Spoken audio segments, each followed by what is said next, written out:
Hi everyone. Welcome to ZZZ Legal Consulting. Today we will learn about independent directors. In this video we will learn about the eligibility criterion for becoming an independent director, qualifications required for becoming an independent director, and steps of appointment of independent director in a company. So let's start with the introduction. In any company, the board of directors play an important role by providing directions to the management in the area of strategy and governance. Directors also ensures that company conduct its business in the best interest of all its stakeholders. Presence of an independent director in the boardroom is to ensure the string governance system in the company. Directors including independent directors act as a bridge between the management and stakeholders. Now the important question. Who can become an independent director? As per Section 2 subsection 47 of the Companies Act 2013. Means an independent director referred to in subsection 6 of Section 149. As per Section 149 subsection 6, independent director means a director other than a managing director or a whole-time director or a nominee director. Is a person of integrity and possesses relevant expertise and experience. Who is or was not a promoter of the company or its holding, subsidiary or associate company, and in the case of listed company, he should not be a member of the promoter group of the listed company. Who is not related to promoters or directors in the company, its holding, subsidiary or associate company. Who apart from receiving remuneration or such transaction not exceeding 10% of his total income or such amount as may be prescribed, with the company, holding, subsidiary or associate company or their promoters, or directors during the two immediately preceding financial years or during the current financial year, none of whose relatives 1. Is holding any security of or interest in the company, its holding, subsidiary or associate company during the two immediately preceding financial years or during the current financial year.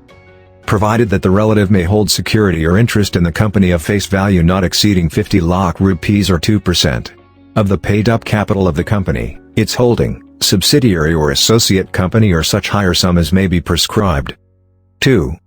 Is indebted to the company, its holding, subsidiary or associate company or their promoters, or directors, for an amount of 50 lakhs rupees, at any time during the two immediately preceding financial years or during the current financial year. 3. Has given a guarantee or provided any security in connection with the indebtedness of any third person to the company, its holding, subsidiary or associate company or their promoters, or directors of such holding company, for an amount of 50 lakhs rupees, at any time during the two immediately preceding financial years or during the current financial year. 4. Has any other pecuniary transaction or relationship with the company, or its subsidiary, or its holding or associate company amounting to 2%, or more of its gross turnover or total income singly or in combination with the transactions referred to in subclause 1, 2 or 3. Who neither himself nor any of his relatives holds or has held the position of a key managerial personnel or is or has been employee of the company or its holding, subsidiary or associate company in any of the 3 financial years immediately preceding the financial year in which he is proposed to be appointed. Provided that in case of a relative who is an employee, the restriction under this clause shall not apply for his employment during preceding 3 financial years. Who is or has been an employee or a proprietor or a partner, in any of the 3 financial years immediately preceding the financial year in which he is proposed to be appointed, of 1. A firm of auditors or company secretaries in practice or cost auditors of the company or its holding, subsidiary or associate company, or 2.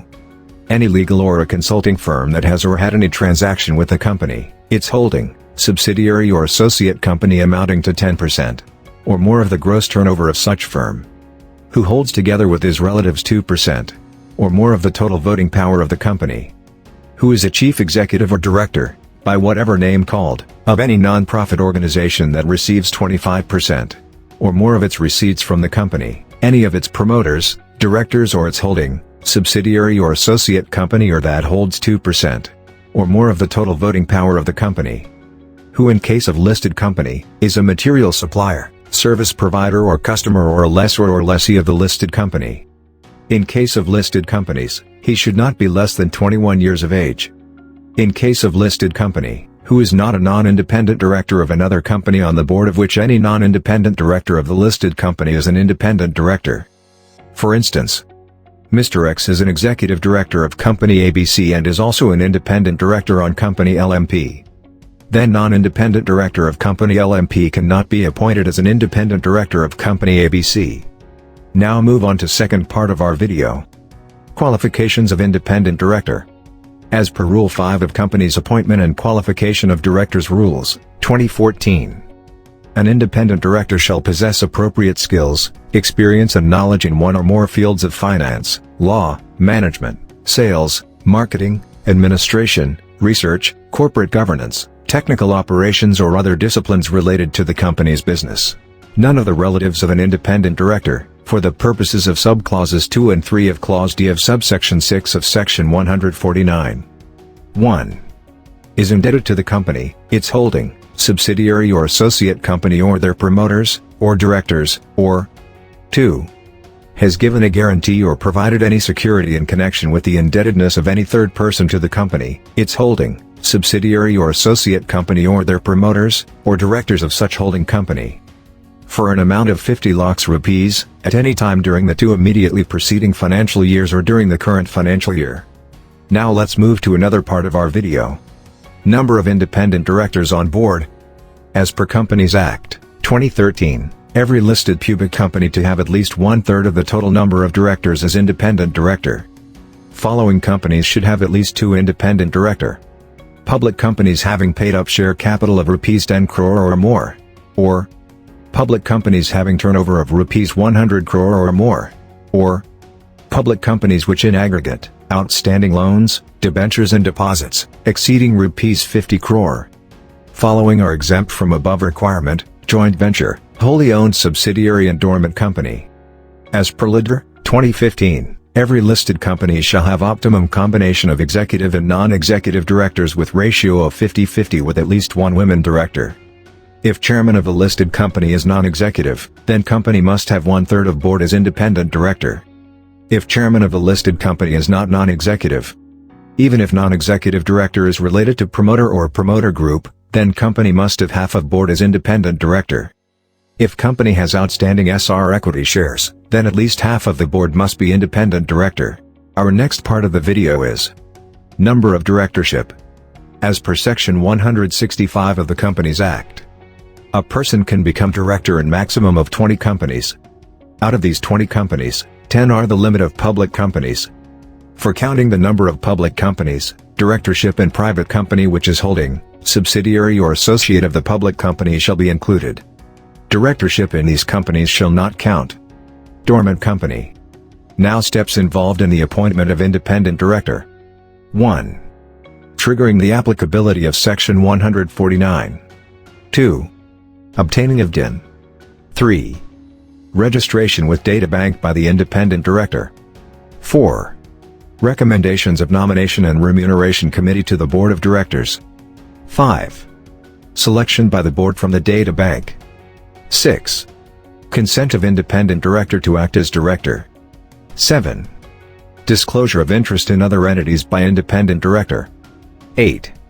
Approval by shareholders to appoint independent director. 9. Letter of appointment issued by the company.